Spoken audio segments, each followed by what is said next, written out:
muy en cuenta que la carta fue escrita a varios grupos de personas que estaban integradas en una parte del cuerpo de Cristo que tenía mucho que ver con religión. Nosotros podemos aplicar un capítulo que el día de hoy vamos a hablarlo, que es muy controversial. Me voy a quitar esto porque parece que no está funcionando muy bien, que digamos. Y es un capítulo que para muchos de nosotros en esta noche y de los que nos están acompañando probablemente nos va a traer mucha controversia. Es un capítulo muy controversial porque si no se logra aplicar de la forma adecuada, este capítulo en algunos de los versículos sacados de contexto, es muy probable que tú puedas entender que este capítulo está hablando acerca de que la salvación se pierde o no se pierde y que qué vamos a hacer y el sacrificio de Cristo no es suficiente, que yo tengo que estar haciendo otras cosas más. Toda esta parte del capítulo 6 que vamos a estar estudiando es muy importante que nosotros tomemos en cuenta que gracias a Dios durante todos estos estudios anteriores hemos estado estudiando 5 capítulos que nos han dado el contexto completo. Entonces, quiero decirte que si tú has estado en los estudios desde el capítulo 1 hasta el capítulo 5, para ti no va a ser nada controversial, porque ya tú sabes en el contexto de lo que hemos estado hablando a quienes se les dirigió esta carta.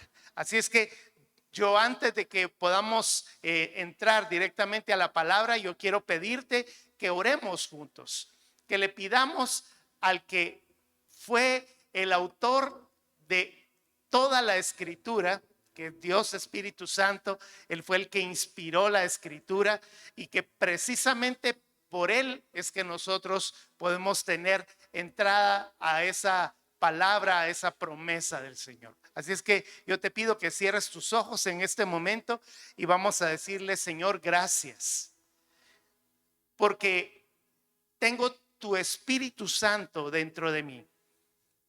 Yo sé, Señor, que a través de tu Espíritu tú me iluminas, me das la oportunidad de comprender tu palabra revelada.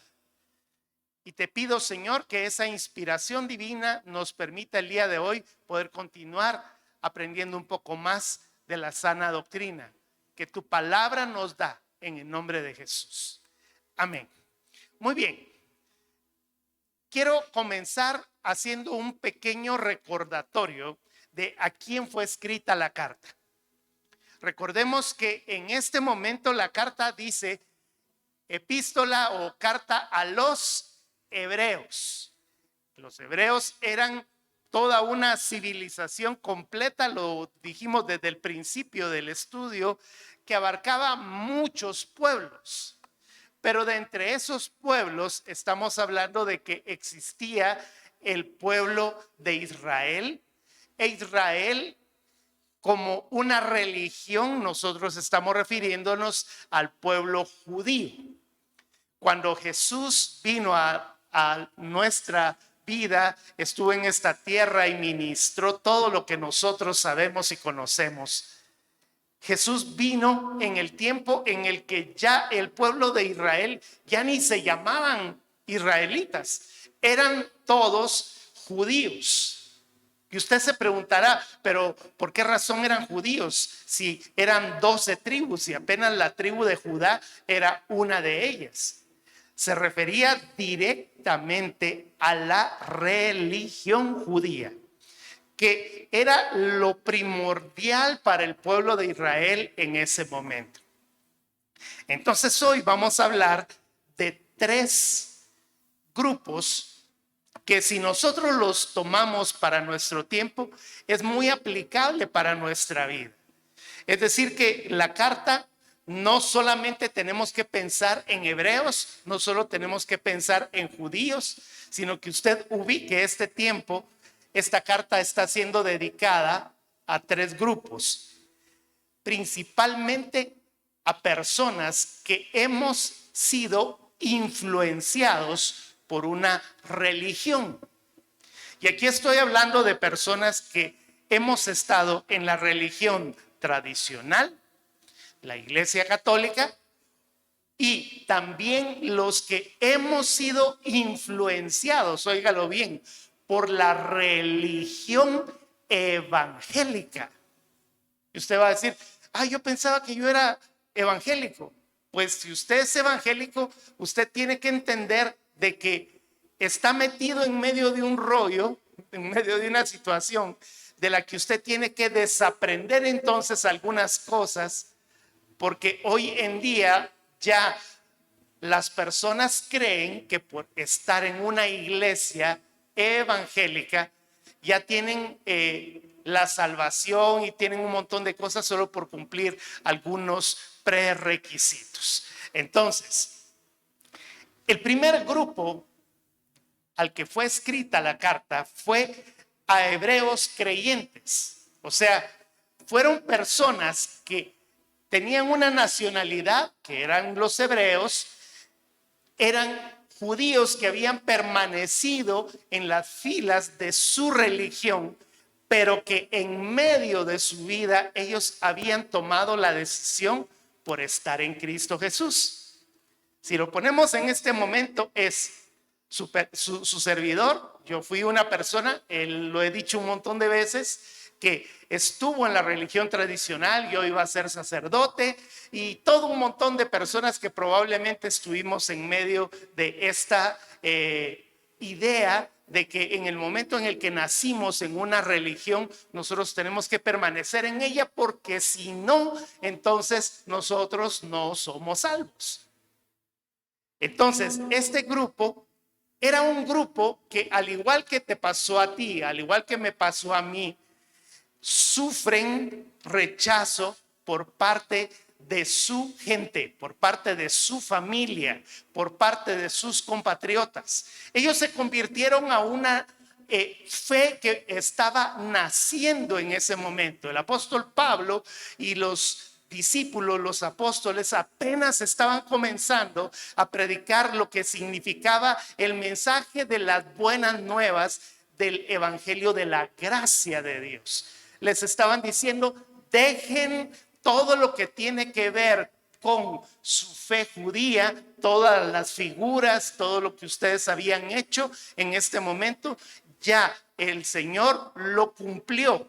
Tengo que decirlo muy claramente, no es que el Señor haya desechado todo esto, es que en Cristo Jesús fue cumplido.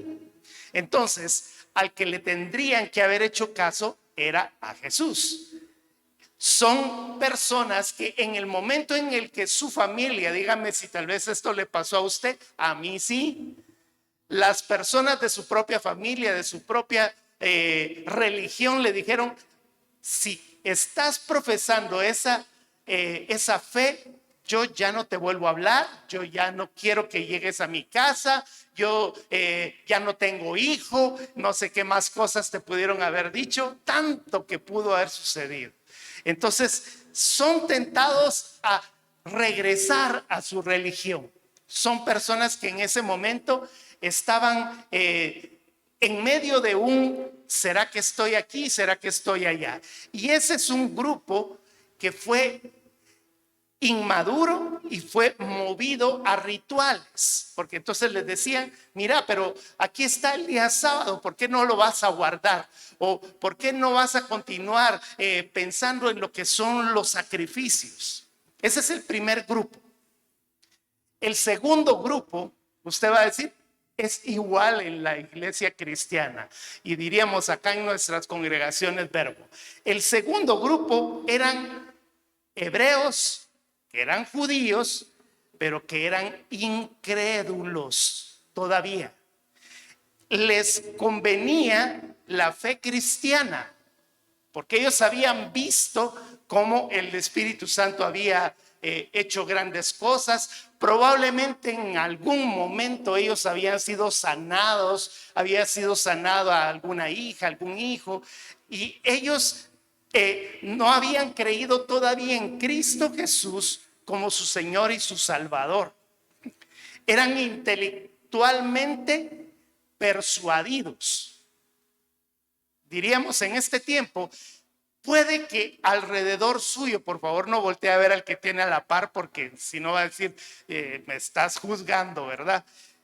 Puede que a la par de usted, alrededor de usted conozca personas que asisten a la iglesia, tienen muchísimos años de estar en la iglesia, pero no tienen a Jesús en su corazón. Y usted va a decir, ¿cómo así? Son personas que tienen el conocimiento de la palabra. Han leído la escritura y te recitan los versículos bíblicos como los fariseos, como los saduceos. Personas que vienen y te dicen, no, yo tengo años de ser evangélico, pero no le miras el cambio. Entonces, espiritualmente son personas no comprometidas. Son personas que están en la congregación, pero no están. Entonces, han gustado del Espíritu Santo, han visto los dones, se han gozado de las cosas y decir, qué bonito esto, ¿verdad? Pero no, yo todavía no. Y usted ya está en la línea de la fe. No, yo todavía espero un poquito. Que pase un poco todo esto. No sé qué es lo que está esperando, ¿verdad? Pero son ese tipo de personas. Y el tercer grupo de personas son los judíos incrédulos que estaban metidos dentro de la congregación, pero no habían sido ni siquiera convencidos del evangelio.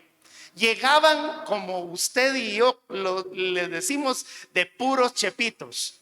Llegaban a la congregación, estaban allí y simplemente pasaba toda la situación, salían, entraban de la congregación como que sin nada. Es más, esas personas sí eran de las que criticaban más. Es que lo de la alabanza, eso no está funcionando. Es que lo que sucede es que el pastor se la pasa predicando demasiado. Esas de la danza me quitan el tiempo. Y todo ese montón de personas que de repente usted conoce.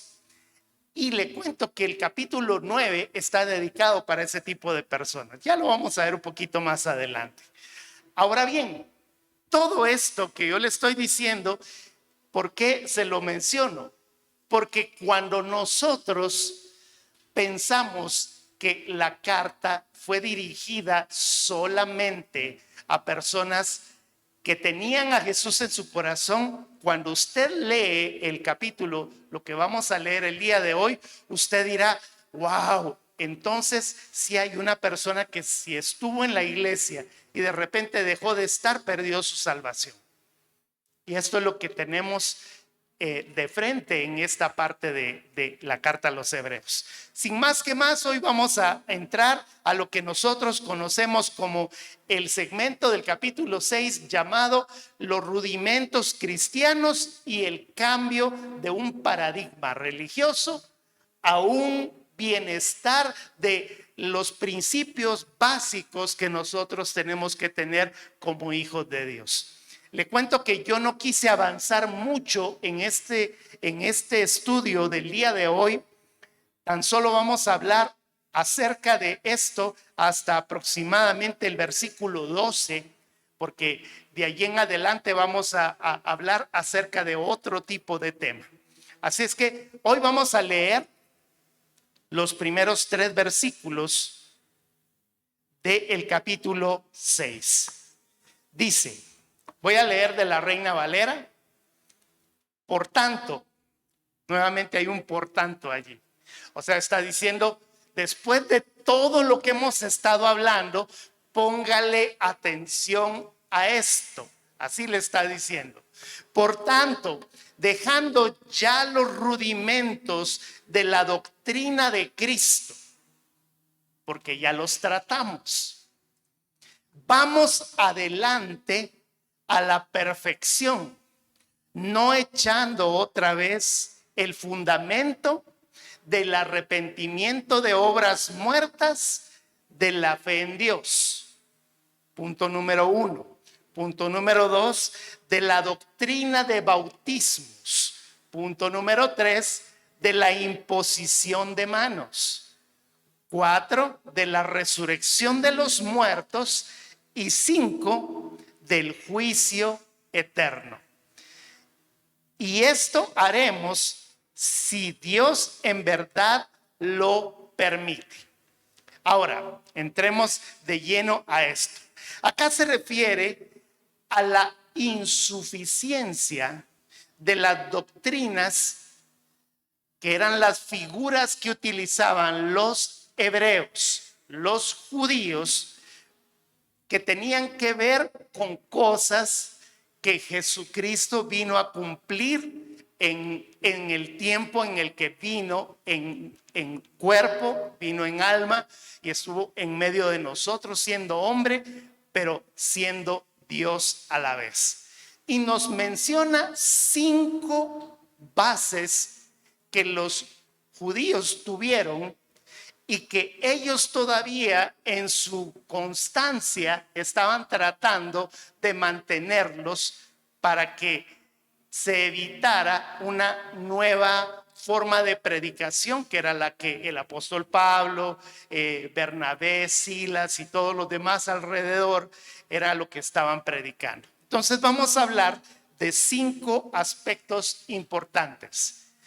El aspecto número 1 acá nos habla del arrepentimiento de obras muertas.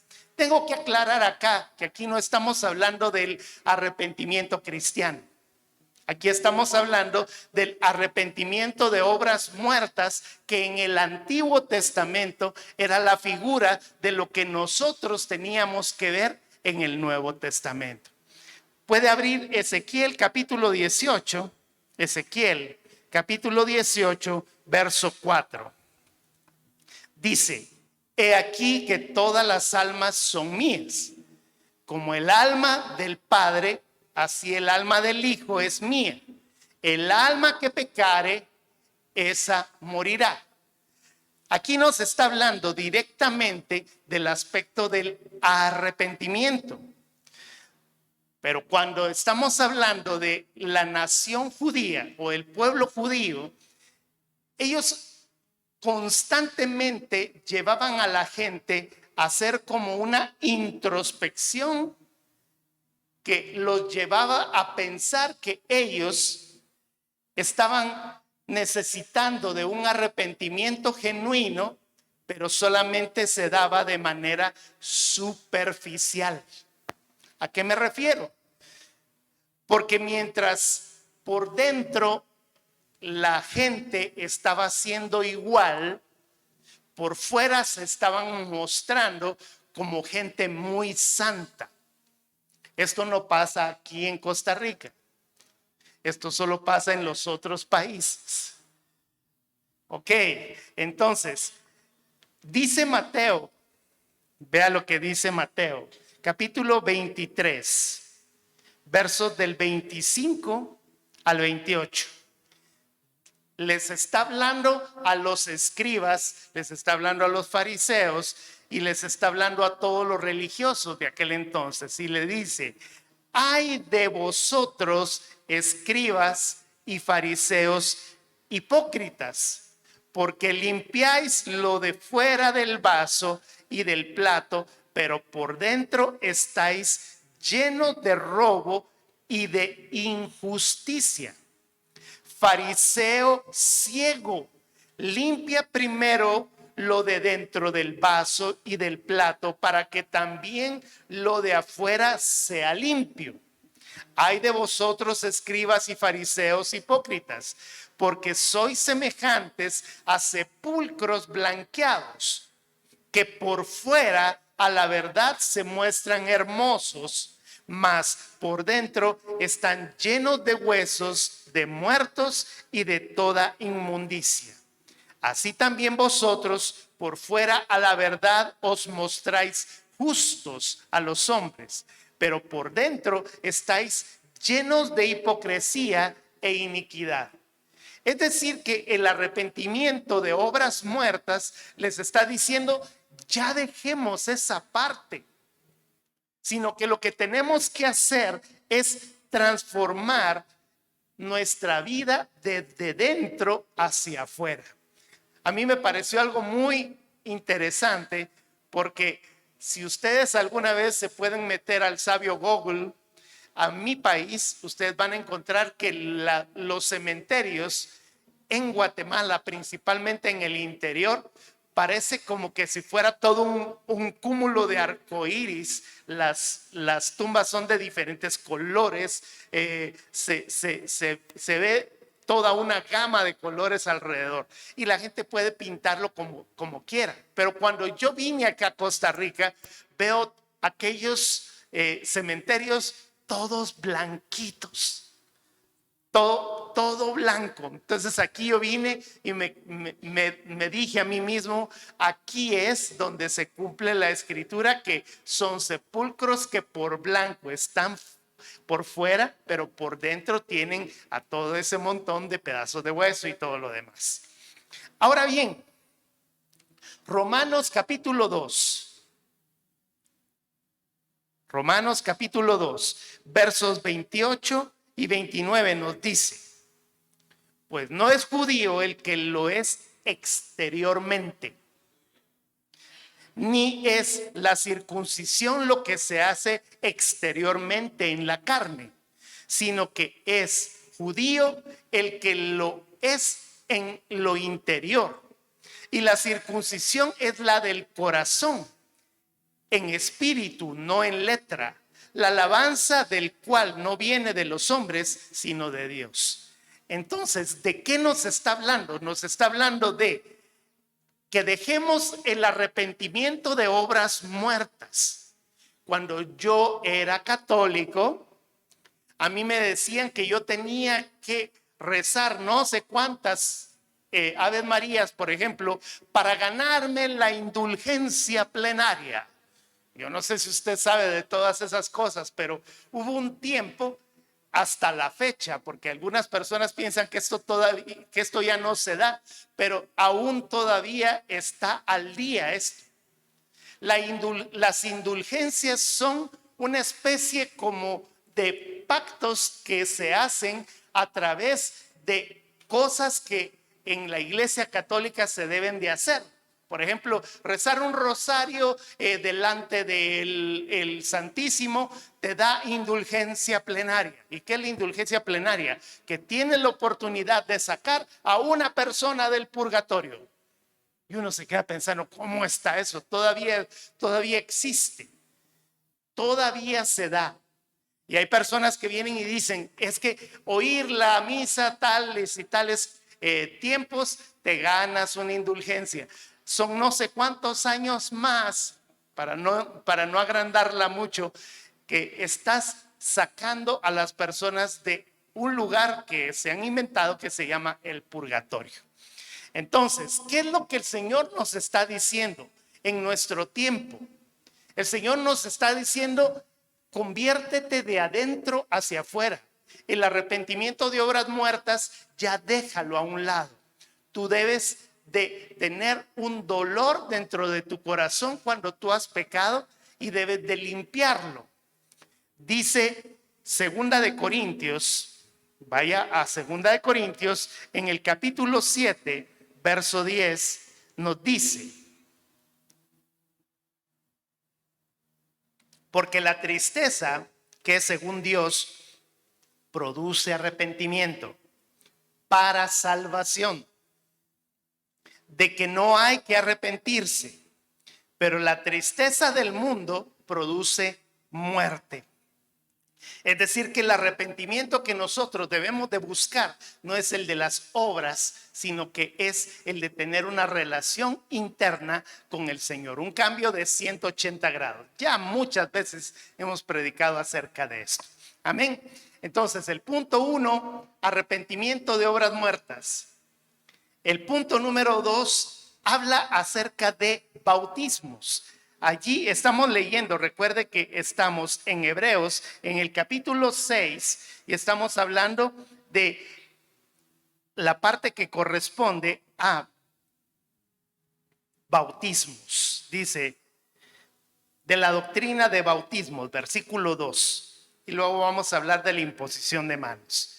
La traducción directa de la palabra bautismos es la palabra abluciones o lavamientos ritualísticos. ¿De qué nos estaba hablando? La figura de entrar a un lugar. Bueno, ahora lo hacemos por la limpieza y todo lo demás. El COVID nos enseñó cómo teníamos que lavarnos las manos y todo lo demás. Pero los judíos hacían esto por un ritual. Entraban y se lavaban las manos. Salían y se limpiaban. En el momento en el que hacían un sacrificio, tenían que lavarse, tenían que limpiarse, purificarse. Es decir, que aquí no está hablando del bautismo cristiano, sino que está hablando de las limpiezas ceremoniales que eran externas y que eran una figura de lo que el Señor quería que nosotros entendiéramos. Éxodo, vayamos a Éxodo, capítulo 30, versos del 18 al 21. Nos dice: harás también una fuente de bronce con su base de bronce para lavar, y la colocarás entre el tabernáculo de reunión y el altar, y pondrás en ella agua. Y de ella se lavarán Aarón y sus hijos las manos y los pies.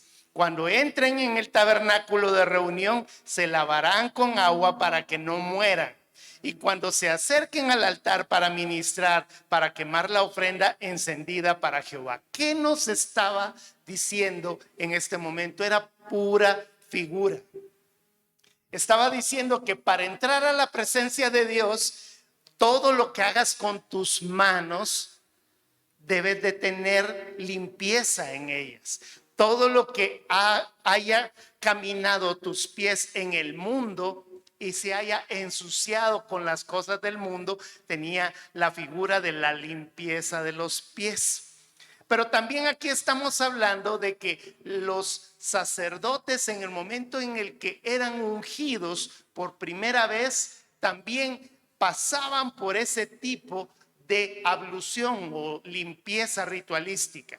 Levítico 16:4. Estoy dándole todas las citas para que usted las tenga ahí apuntaditas. Dice, Levítico 16:4. Se vestirá la túnica santa de lino, y sobre de su cuerpo tendrá calzoncillos de lino, y se ceñirá el cinto de lino, y con la mitra de lino se cubrirá. Son las santas vestiduras, con ellas se ha de vestir después de lavar su cuerpo con ella. Importante en todo esto, ¿verdad? Pasó algo muy interesante, porque usted sabrá que Juan el Bautista era un levita. Yo no sé si usted lo sabía, pero era hijo de un sacerdote. Y obviamente por ser hijo de un sacerdote tenía ese linaje de ser un hombre ungido por Dios en este caso. Juan el Bautista hacía el bautismo por arrepentimiento. Y vea lo que sucede en la escritura, en la historia, en el libro de los Hechos, en el capítulo 19, versos del 1 al 6. Solo se lo voy a narrar para que no lo tenga usted en este momento que leer. El apóstol Pablo llega a un lugar, llega a Éfeso, y de repente se encuentra un grupo de personas, a un grupo de discípulos, y les hace la pregunta: ¿y ustedes han sido bautizados en el Espíritu Santo? Y ellos vienen y dicen: ni sabíamos que existía el Espíritu Santo. Y entonces Pablo viene y dice: y entonces, ¿por qué bautismo fueron bautizados? En el bautismo de Juan. El bautismo de Juan es de lo que estamos hablando en este momento. Viene el apóstol Pablo y dice: ustedes tienen que aprender que el Espíritu Santo, y de repente, ¡plá!, reciben al Espíritu Santo. Y entonces viene el apóstol Pablo y dice, si estos recibieron al Espíritu Santo, ¿cómo les vamos a impedir que sean bautizados en el bautismo de Jesús? El bautismo de Jesús ya no era un bautismo de rituales. Jesús se bautizó por el bautismo de Juan para que se cumpliera, recuerde usted que dice, para que se cumpliera lo que dicen las escrituras. ¿Por qué razón? Porque Jesús se bautizó a los 30 años para iniciar su sacerdocio, para iniciar su ministerio. Por lo tanto, nosotros tenemos que entender, solo leamos Tito capítulo 3, verso 5, tenemos que entender de que la parte que tiene que ver con el bautismo o la doctrina de bautismos tiene que ver directamente ya no con la figura que ellos tenían, sino que lo que el Señor estaba dando como una nueva doctrina. Ahora yo le digo algo, bueno, leamos, dice Tito capítulo 3, verso 5, nos salvó, no por obras de justicia que nosotros hubiéramos hecho, sino por su misericordia, por el lavamiento de la regeneración y por la renovación del Espíritu Santo. Amén. Lo que tenemos que entender entonces en esto es que nuestro Señor nos pide a nosotros que seamos bautizados en el nombre del Padre, del Hijo y del Espíritu Santo, y ese bautismo tiene que ver directamente con nuestro morir y nacer de nuevo. Eso es lo que significa. Hoy no es un día para explicar lo que significa el bautismo, sin embargo es importante que usted sepa que cuando estamos hablando del bautismo de los hebreos, no era lo mismo que el bautismo cristiano.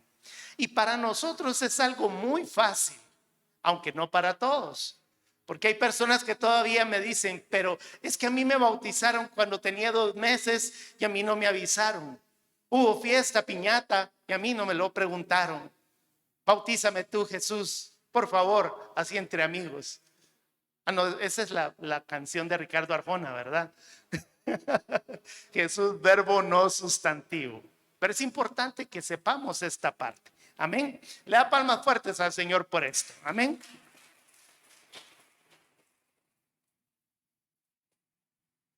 Luego habla de la tercera de las cosas.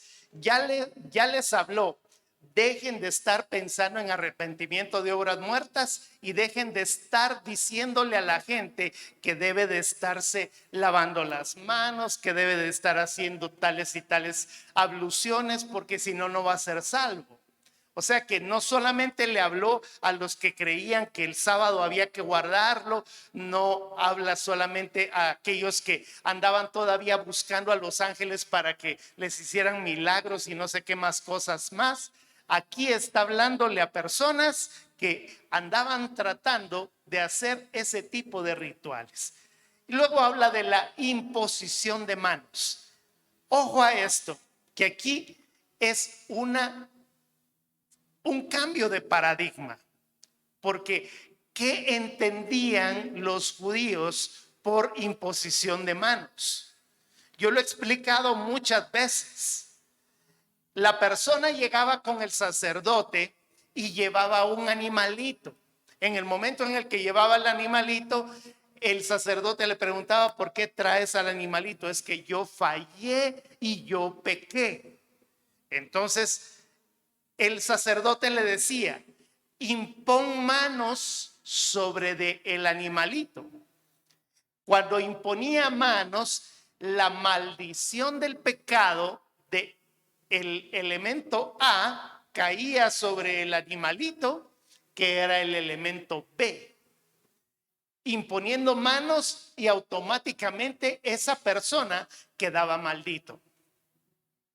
Esa persona en el momento en el que ponía las manos, quedaba libre del pecado y el animalito era sacrificado en lugar de la persona que había pecado.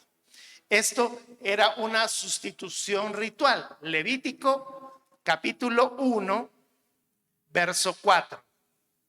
Dice, pondrá su mano sobre la cabeza del holocausto y será aceptado para expiación suya. Aquí había un paradigma totalmente nuevo. Y eso es algo que tenemos que comprender. Para nosotros es algo muy fácil. El que vengamos y digamos, mire, llamemos a los ancianos para que impongan manos sobre de usted.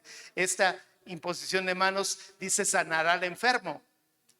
Pero para ellos, que alguien le pusiera las manos a una persona sobre de la otra, tenía otro contexto totalmente distinto. La imposición de manos que el cristianismo enseñó y que ahora nosotros continuamos enseñando es una imposición de manos para bendición. Es decir que nosotros al momento en este instante yo voy a tocarle 3 formas en las que nosotros como iglesia cristiana imponemos manos bíblicamente. La primera es para recibir bendiciones. Busque Primera de Timoteo, capítulo 4, verso 14. Primera de Timoteo 4:14 nos dice, no descuides el don que hay en ti, que te fue dado mediante la profecía con la imposición de las manos del presbiterio. La palabra presbiterio es los ancianos. O sea que cuando nosotros venimos y le decimos, pase usted al frente. Bueno, voy a hablar acerca de esta parte. Aquellas personas que han sido llamadas para realizar alguna obra, cuando nosotros venimos y consagramos a una persona para que sea un diácono, un anciano, cuando nosotros venimos y decimos, bueno, vamos a orar porque esta persona va a ser un coordinador de una iglesia en el hogar, imponemos manos sobre de esta persona. ¿Por qué? Porque en el momento en el que nosotros imponemos manos, estamos transmitiendo una bendición. Es como cuando nosotros venimos y tenemos una vela encendida y la acercamos hacia una vela que está apagada. Nosotros la acercamos, se enciende la vela y eso no significa que la vela con la que encendimos la segunda se apague. Automáticamente las dos quedan encendidas. La escritura nos dice, lo que habéis oído de mí, esto enseña a hombres fieles que sean capaces de enseñar a otros. Es decir que la primera de las cosas es para recibir bendiciones y para recibir ministerios, para recibir palabra profética. La segunda de las formas que nosotros podemos decir es cuando nosotros imponemos manos sobre de los niños. Usted mira acá que todos los domingos, los días sábados o cuando tengamos oportunidad, vienen los niños, van a escuela dominical, oramos por ellos. ¿Qué usted ve que hacemos los ancianos? Imponemos manos sobre de ellos. Vaya Marcos al capítulo 10, versos 13 al 16. Nos dice, y le presentaban niños para que los tocase. Y los discípulos reprendían a los que los presentaban. O sea que le llevaban a Jesús a los niños para que esos chicos fueran bendecidos por el Señor. Aquí tenemos que tener todo el cuidado, obviamente. Estamos viviendo en una época en donde la pedofilia está pero de lo más tremendo. Obviamente nosotros como ancianos, como presbíteros, nosotros tenemos el sumo cuidado de tratar de hacerlo. Siempre vea y tenga cuidado en todo. Esto no estoy hablando de la iglesia cristiana Verbo, sino que en todo lo que tenemos que ver, porque hay mucho en este momento que de repente alguien viene y dice, vamos a imponer manos sobre de los niños, y de repente están haciendo otra cosa. Tiene que tener todo el cuidado. Y la tercera de la que vamos a hablar es Santiago 5:14. Santiago, capítulo 5, verso 14. Aquí es algo que nosotros constantemente hacemos y nos gusta realizar. ¿Está alguno enfermo entre vosotros? Llame a los ancianos de la iglesia y oren por él, ungiéndole con aceite en el nombre del Señor Jesús. Y la oración de fe salvará al enfermo, y el Señor lo levantará, y si hubiese cometido pecados, le serán perdonados. Cuando está hablando acá, ungiéndole con aceite, ni modo que vamos a agarrar y no lo vamos a tocar, vamos a agarrar y vamos a derramar el aceite así. No, estamos agarrando un poco de aceite y ponemos nuestras manos sobre de los enfermos para que los enfermos sanen. Ahora, importante, hablando de esto, de la pedofilia y de todo lo que estábamos diciendo, Primera de Timoteo, capítulo 5, Primera de Timoteo, capítulo 5, verso 22 nos dice: no impongas con ligereza las manos a ninguno, ni participes en pecados ajenos. Consérvate puro. ¿Por qué estamos hablando esto? Porque ya se lo explicaba hace un momento y lo hemos visto en muchos de los casos. Varones que vienen y vamos a imponer manos sobre de la hermana tal que está enferma del pecho.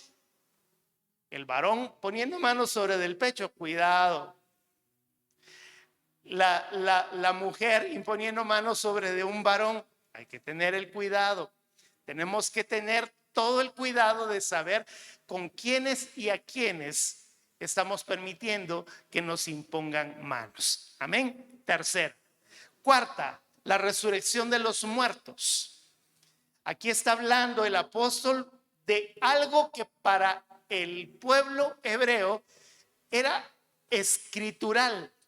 Todos los hebreos, todos los judíos creían que las personas en el momento de morir iban a resucitar en el día postrero.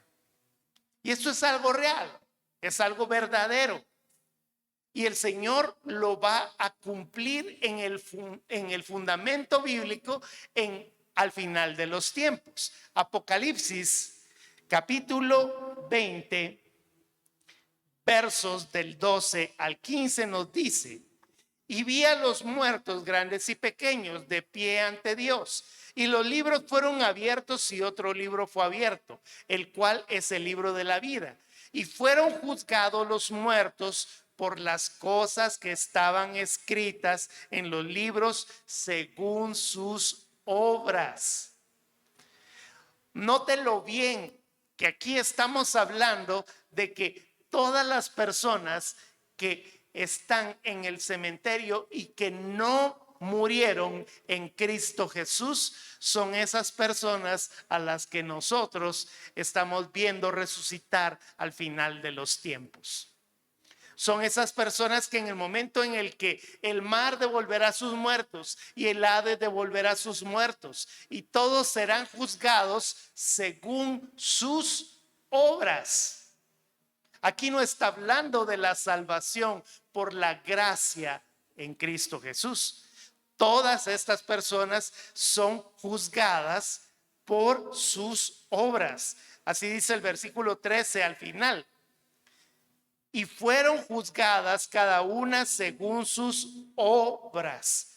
Entonces, la resurrección a la que ellos se referían era a la resurrección que tenía que ver con el que hubiera cumplido las 613 leyes que estaban escritas en el Antiguo Testamento.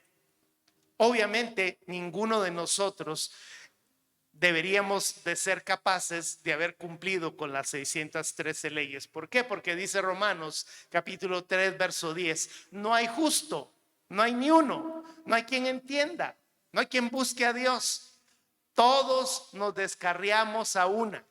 O sea que no hay ni uno solo de nosotros que tengamos justicia propia. Por esa razón la resurrección de los muertos no tenía nada que ver con la enseñanza cristiana a la cual el apóstol Pablo y los discípulos y los apóstoles estaban predicando. ¿A qué nos referimos? A la resurrección en Cristo Jesús. Cuando nosotros leemos Primera de Corintios capítulo 15, solo leamos 2 versículos de ese capítulo. Primera de Corintios capítulo 15, versos del 3 al 4 nos dice: porque primeramente os he enseñado lo que asimismo recibí, que Cristo murió por nuestros pecados conforme a las Escrituras, y que fue sepultado y que resucitó al tercer día conforme a las Escrituras. Es decir que la enseñanza principal del cristianismo tenía que ver con otro modelo, otro cambio de paradigma de la resurrección a la cual los judíos estaban acostumbrados a que sus líderes religiosos les predicaran. Los líderes religiosos decían: sí, todos vamos a resucitar, y ahí nos vamos a dar cuenta quiénes fueron los que cumplieron con la ley y quiénes no, mientras que la resurrección de Cristo para nosotros nos trajo vida y nos trajo vida eterna. Vayamos un poquito más adelante para que usted me diga amén con todo su corazón. Vaya a los versículos 53 al 55 del mismo capítulo. Nos dice, Primera de Corintios 15, 53, porque es necesario que esto corruptible se vista de incorrupción y esto mortal se vista de inmortalidad. Y cuando esto corruptible se haya vestido de incorrupción y esto mortal se haya vestido de inmortalidad, entonces se cumplirá la palabra que está escrita: sorbida es la muerte en victoria. Y eso es lo que el Señor nos está dando a nosotros como una oportunidad de creer y de crecer en el rudimento básico de la doctrina de Cristo Jesús. Le da palmas fuertes al Señor por eso.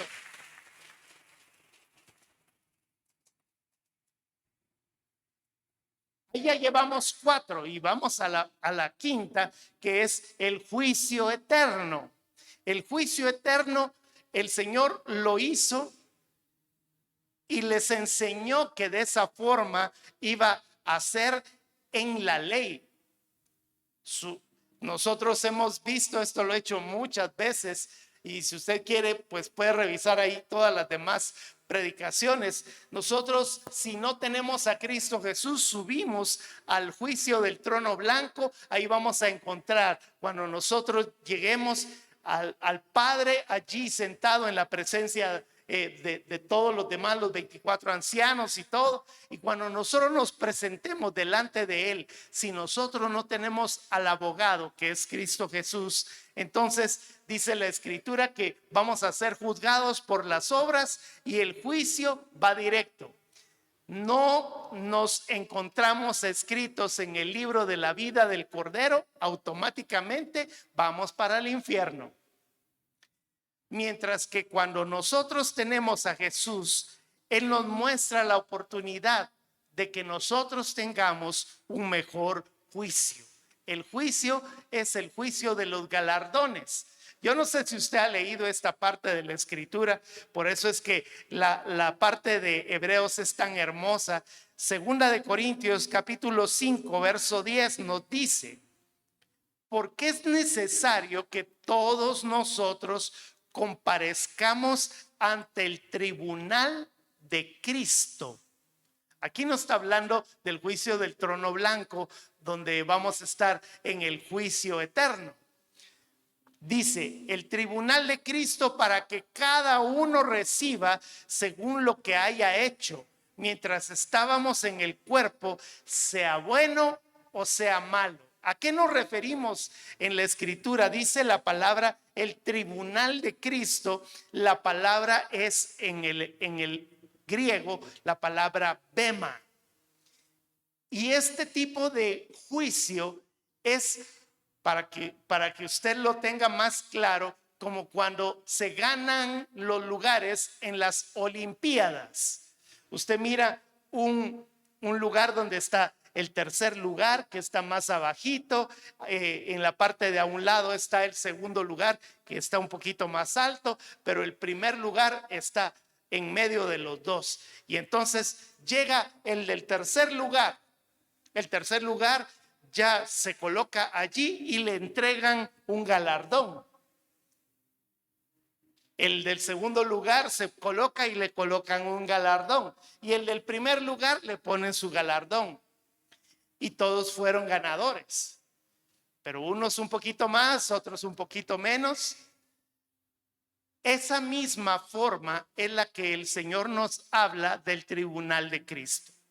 Cuando nosotros morimos en Cristo Jesús, dice la Escritura, y lo hemos hablado también, dice que a unos les da 5 talentos, a otros les da 2 talentos, al otro le da un solo talento, todos en la medida de la capacidad.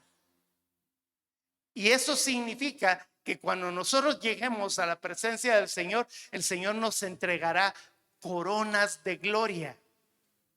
Y dice la Escritura que los ancianos que representan a todo el cuerpo de Cristo en la presencia del Señor, cada vez que se dice santo, santo, santo es el Señor, ellos se quitan sus coronas y las lanzan delante del Señor. Porque para nosotros la gloria más importante es estar en su presencia. Amén. Gloria a Dios. Pero tengo que decirte algo, el Señor no se queda con las cosas que tú haces.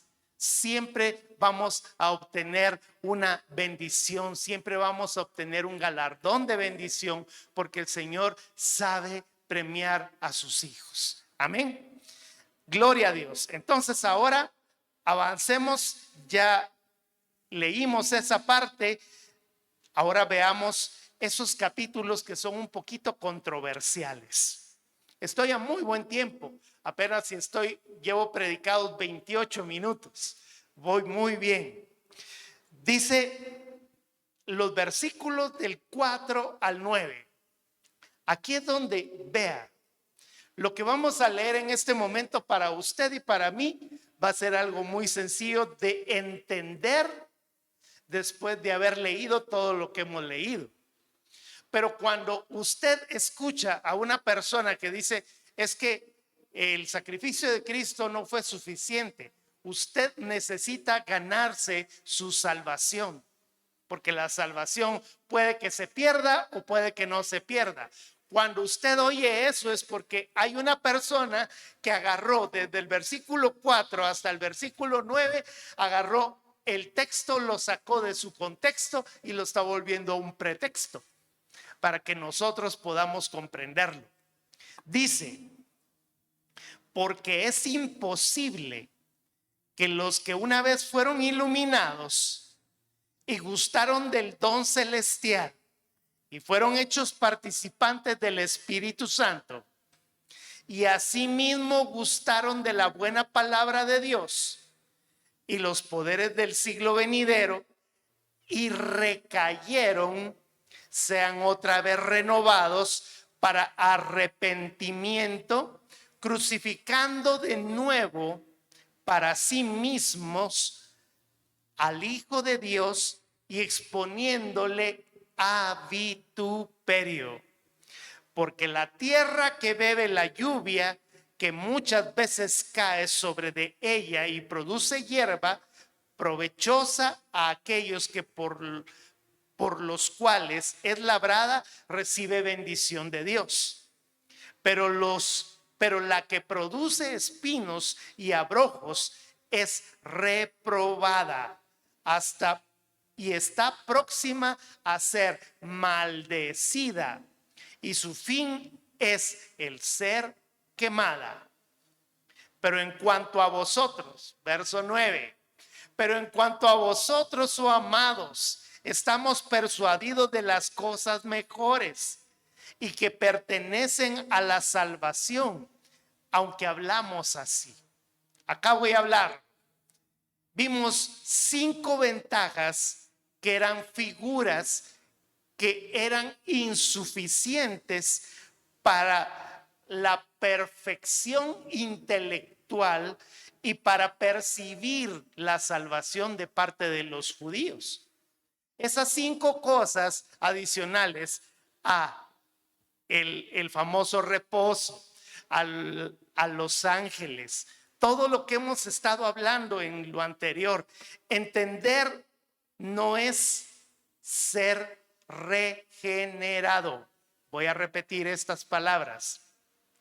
¿Por qué? Porque recuerde que habían personas que habían recibido a Cristo Jesús, eran hebreos, pero estaban tratando las personas de que regresaran al cristianismo, pero habían otras que estaban en la iglesia de aquel entonces y que eran entendidos de las cosas de Dios.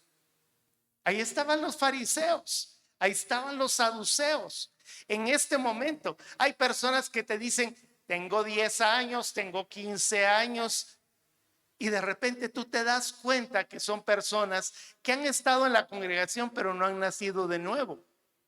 Entonces, entender no es que nosotros seamos nacidos de nuevo.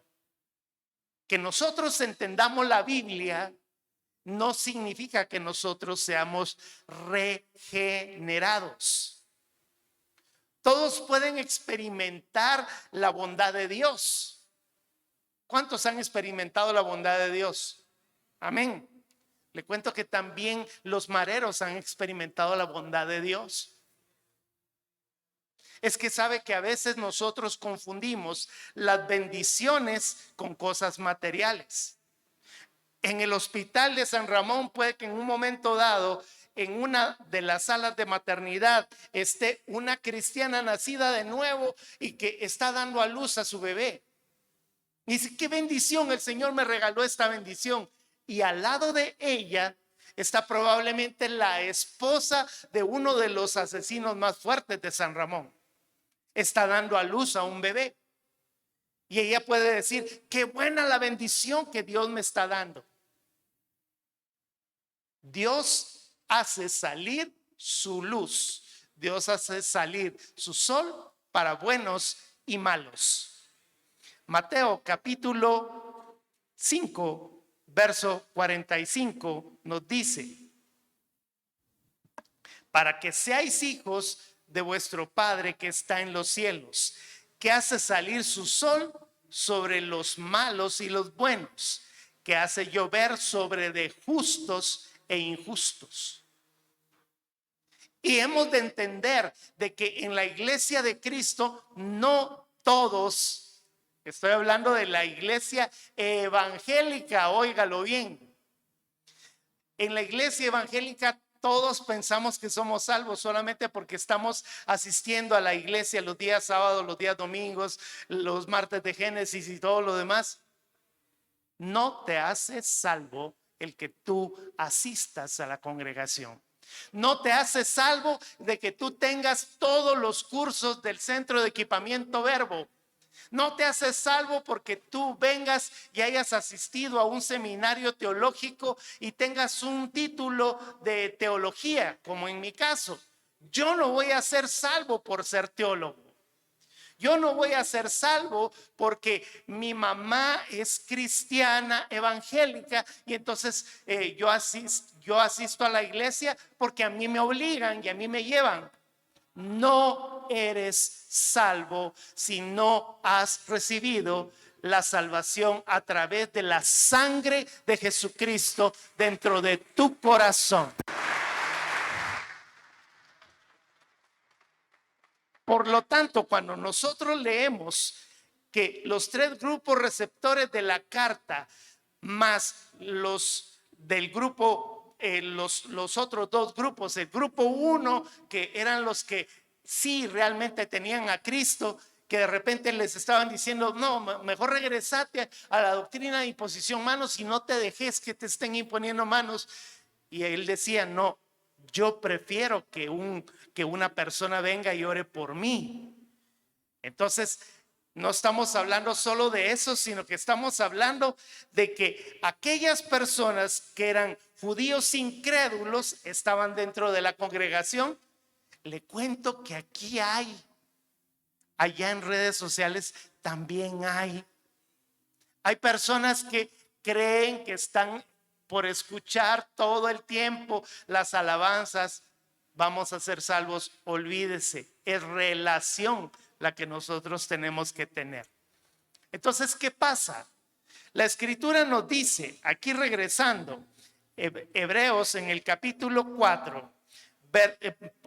6, versos 4 en adelante. Porque es imposible que los que una vez fueron iluminados. Iluminado es la persona que conoce. Fueron participantes del don del Espíritu Santo.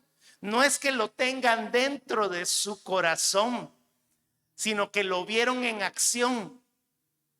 Hay personas que de repente han participado de esto. Mi esposa le recordaba una vez a una persona que nos dijo: yo necesito que oren por mi hija porque estaba atravesando una circunstancia muy fuerte, y nosotros oramos por ella e impusimos manos para que el Señor la sanara. La íbamos a poner en la parte de intercesión cuando nos enteramos, para no dañar mucho a los que están en redes sociales, nos enteramos que ella asistió a una actividad religiosa en el mes de agosto, y entonces comenzó a caminar por allí y le atribuyó la sanidad a otra cosa. Desafortunadamente, cuando nosotros nos quedamos pensando que son aquellas personas que han gustado del don celestial, han visto la salvación, han visto la sanidad, y de repente vienen y dicen: sí, pero mejor me sigo quedando con mi religión, mejor me sigo quedando en la misma actitud. Entonces, gustaron del don. Muchos vieron en ellos los milagros, y sin embargo vienen y dicen: siempre mejor no nos llame, nosotros lo llamamos, siga participando. Entonces dice: recayeron, se van sin hacerlo su vida y regresan a su propia religión. Y sabe, esta situación y esta circunstancia puede fluctuar alrededor de las iglesias de Cristo. Sabe, a mí me bendice muchísimo personas que de repente vienen y dicen: encontré en la iglesia donde estamos en este momento una verdadera y sana doctrina, porque estábamos en algún otro lugar donde probablemente no se daba. Si es por estas circunstancias, buenísimo. Pero cuando nosotros nos damos cuenta que hay una persona que nosotros venimos y le decimos: mira, la situación que estás haciendo no es la correcta, tú deberías de dejar de estar haciendo lo que estás haciendo, y venimos y les llamamos la atención, y entonces vienen y dicen: mejor me voy de allí porque ese pastor me cae mal. ¿Por qué? Porque simplemente nosotros estamos tratando de discipularle. Ya en este momento nosotros tenemos que entender de que todo esto que está sucediendo en este tiempo es como parte del tiempo final. Yo tengo que decirte algo para finalizar en esta parte, porque nos dicen los versículos del 10 al 12. Vaya, ya leímos hasta el versículo 10,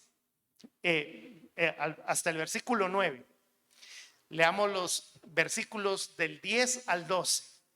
Porque Dios no es injusto para olvidar vuestras obras y el trabajo de amor que habéis mostrado hacia su nombre, habiendo servido a los santos y sirviéndoles aún. pero deseamos que cada uno de vosotros muestre la misma solicitud hasta el fin, para plena certeza de la esperanza, a fin de que no os hagáis perezosos, sino imitadores de aquello que por la fe y la paciencia heredan las promesas. Entonces tengo que decirte para finalizar esta enseñanza, ya no hay otro camino. Es lo mismo que el autor de la carta a los Hebreos les está diciendo a aquellos que están pensando partir de la iglesia de Cristo. Lo mismo te digo el día de hoy. Tú has estado durante 5 enseñanzas, has escuchado que realmente la religión no es la que salva, sino que el que salva es el que permitió que se terminara un sacerdocio antiguo y ahora comenzar con un nuevo sacerdocio. Y ese nuevo sacerdocio al que nosotros vamos a servir es nuestro sumo sacerdote, que se llama Jesucristo. Por lo tanto, ya no hay otro camino. Si tú vienes y dices, no, esto de Jesús está bonito, pero debe de haber otra forma de poderse salvar. Y de repente volteas a ver a un panzoncito medio vestido, peloncito y con unas grandes orejas, que se llama Buda, y dices, a lo mejor tal vez a través de Buda, o mejor a través de Krishna, o mejor a través de cualquier otro medio, para no ofender. En medio de toda esa parte, regresar es resbalar sin tener el resultado de lo que nosotros necesitamos. Todo lo que hacemos en el reino tiene consecuencias en la eternidad. Por lo tanto, cuando nosotros venimos y tomamos la decisión de estar en medio de la calidez del reino de los cielos, la escritura nos dice que la senda del justo es como la luz de la aurora, que va en aumento hasta que el día es perfecto. Amado, usted no se preocupe, que la salvación es personal. La salvación, usted de repente va a ver que de repente un día nos han hecho muchas preguntas. Mira, ¿y qué pasó con el hermanito tal que era tan especial, tan poderoso? No sabemos hacia dónde va y hacia dónde se fue, pero tú preocúpate por mantenerte en esa relación con el Señor, porque llegará el día, llegará el momento en el que nosotros cerramos nuestros ojos y cuando los volvamos a abrir, la presencia del Señor estaremos y el Señor nos va a decir, buen siervo fiel, en lo poco has sido fiel, sobre mucho te pondré. Amén. Gloria a Dios. Los versículos del 13 en adelante son para la siguiente vez que me toca predicar. No voy a hacer yo el de la otra semana. La otra semana tenemos un invitado súper especial. Vamos a tener a Percy Govern, si Dios nos presta vida. En este momento Percy está predicando en Verbo Guapiles. Mañana va a estar en Verbo San José. Entonces nosotros lo vamos a tener la otra semana. Para nosotros es una bendición hacer una pequeña pausa y como les hemos enseñado acá en la Iglesia Cristiana Verbo, no somos los pastores estrellas los que predicamos, sino que aquí hay personas que han recibido súper bendición cuando de repente viene y predica Oscar Valerio. ¿Cuántos se han gozado con las prédicas de Oscar Valerio? Amén. Le dan palmas al Señor por eso. ¿Y qué pasa cuando predica nuestro querido anciano Osvaldo Sáenz? Gloria a Dios también, ¿verdad? Y cuando les hemos traído a Marco Tulio Castro, cuando les hemos traído a Jorge Viera de allá de Guapiles, es una tremenda bendición de que nosotros no pongamos la mirada en un solo anciano, sino que todos tengamos la oportunidad de percibir. Amén. Redes sociales. Oremos, pongámonos todos en pie para finalizar. Tú que estás allí después de haber recibido esto, yo sé que esta noche va a ser una noche de bendición para que tú vengas y reflexiones en esta parte. Si hemos estado viviendo, así como lo estamos diciendo acá en el presencial, si hemos estado viviendo una vida en costumbres, en rituales,